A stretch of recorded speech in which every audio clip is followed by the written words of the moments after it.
સુરતના પાલનપુર ગામ નજીક આવેલા સુડાવાસની સોસાયટીના રહીશો છેલ્લા 3 વર્ષથી ગટર લાઇનની સમસ્યાથી પરેશાન છે।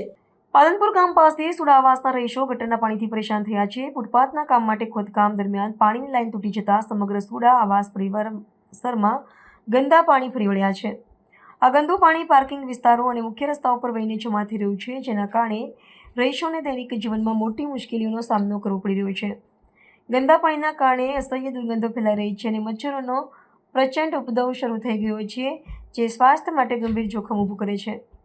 સ્થાનિક રહીશોનો આરોપ છે કે કોર્પોરેશનના અધિકારીઓએ આ સમસ્યા તરફ પૂરતું ધ્યાન આપવું નથી। તેઓએ કોર્પોરેશનની ધીમી અને લાપરવાહ કામગીરી સામે ભારે સંતોષ વ્યક્ત કર્યો છે। સુધીરભાઈ સુડાવાસ 6 માં રહું છું। 1 થી 12 બિલ્ડિંગમાં ગટર લાઇનનો પ્રોબ્લેમ છે। ડ્રેનેજ લાઇન બધું ગટર ઉભરાય છે।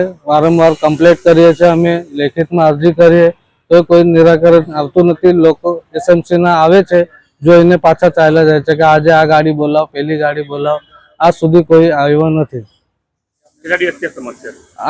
આ કાયમની સમસ્યા છે, કોઈ દિવસ એવા એ નથી કે આ કાયમનો જ પ્રોબ્લેમ છે। બાળકોને તકલીફ છે, રોગચાળો પસરે છે, મચ્છર ડ્રેનેજ મચ્છર થાય છે, મલેરિયા ડેન્ગ્યુ એવું રોગો પસરે છે।